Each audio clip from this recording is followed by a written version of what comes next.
Have you heard of the one in, one out rule? Well, today I'm following it, technically. The one out just happens to be a pair of sneakers that I've owned for over 5 years and that I've become emotionally attached to. Anyway, hi everyone. If you're new here, welcome. My name is Saul. I'm a PhD candidate by day and apparently the kind of person that makes farewell videos for sneakers by night. And if you're not new, it's nice to have you back. Today we'll be talking about a pair of sneakers. Actually, we'll be talking about two pairs of sneakers. One is brand new, the other is a little, as I mentioned earlier, over 5 years old, and as of this video, officially retired. So this is part pickup, part eulogy, and before anyone gets concerned, no, I'm not suggesting we hold the full memorial service for a pair of New Balances, although if you think about it for too long, it's not entirely unreasonable. These shoes have probably spent more time with me than most people. They've walked my neighborhood, they've walked my dog, they've gone on trips, they've accompanied me through different routines, different jobs, and pretty meaningful chapters of my life. Which raises a question I've been thinking about recently. What makes something feel valuable? Or maybe more specifically, what makes something feel like yours? The pair we're saying goodbye to today is a New Balance 990 V5. I bought them on March 1st, 2021. At the time, I was living in California. Since then, I've moved to Massachusetts, back to California, and then back to Massachusetts again. So while they aren't particularly old in the grand scheme of things, they've been with me through several moves, several chapters of my life, and more walks than I could possibly count. They're so old, in fact, that New Balance has already moved on to the New Balance 990 V6. Can we have a brief moment of silence? Thank you. I recently took them on one last long walk. My wife and I walked to work together. On the way back, I found myself stretching the outing as much as possible. I stopped by the bank, picked up some groceries, took the scenic route, anything to squeeze a little more life out of them. And somewhere during that walk, I realized that this video isn't really about New Balance. It's about what happens when we live with things long enough for them to become ours. These shoes know things about me. The left shoe has a tear near the pinky toe because of the way I walk. They've been worn so often that I can feel the difference between them and a new pair. At one point, a bag slipped while I was picking up after my dog and, well, let's just say that part of that memory remains with them till this day. Every mark tells a story, which makes me wonder about something. We're living through a moment where vintage clothing is more popular than ever, and I think that's great. It's certainly preferable to treating clothes as disposable.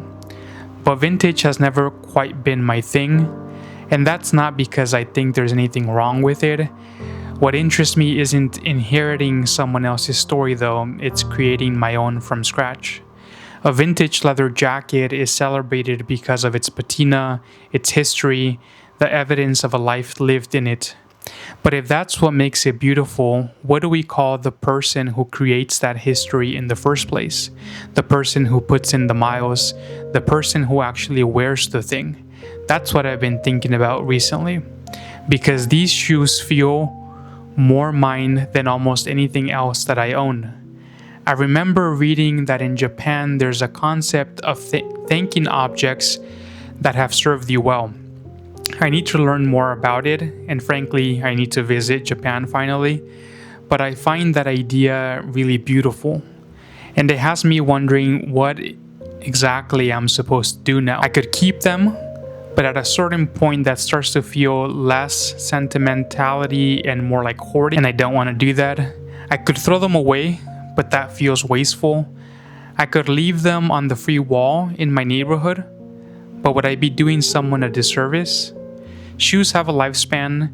I can feel the difference between these and when they were a brand new pair.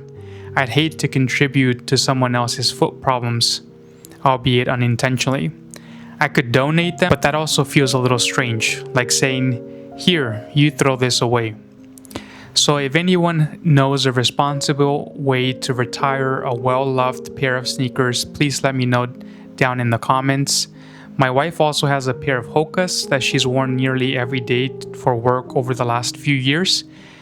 So this is becoming a household problem. Now, all of that brings us to the replacement, the new pair. I went with the New Balance Made in USA 992 in Shadow Gray, Turtle Dove, and Black. I seriously considered the 993. And look, I'd love to tell you there was some deeply philosophical reason behind the decision. There wasn't. I just like the shape of the 992 more. To my eye, it's chunkier, a little more unapologetically dad-like. And as a proud father of a Bernese Mountain Dog, I'm comfortable leaning into that aesthetic. It's funny because when I was growing up, my parents had a friend who wasn't just a dad, he was a grandfather. I used to help him with his computer setup and tech issues, and he used to wear New Balances almost exclusively. I assume it was for comfort. And now here I am, not that many years later, buying New Balance for comfort and because I genuinely think they look good. Life really does come at you fast. I also love the paneling on this new model. I actually found this colorway before it was officially released. I was perusing the website and I saw that they were coming soon, so I signed up for notifications, waited for the email reminder, and ordered them almost immediately when they became available. Probably unnecessary. They were still available at the time of filming. But this felt less like a want and more like a responsibility. The old pair had earned their retirement. These had a job to do. And that's really where I want to leave things. I don't think clothes become meaningful because they're expensive. I don't think they become meaningful because they're rare. And I don't think they become meaningful because someone else once wore them. I think they become meaningful because we live in them. Because they accompany us through ordinary days, because they accumulate our habits, our routines, and our memories, because eventually they stop becoming merely objects and start becoming truly ours. If you're still here, thank you. As always, please don't forget to dislike and unsubscribe. But seriously, thanks for being here. Nos vemos.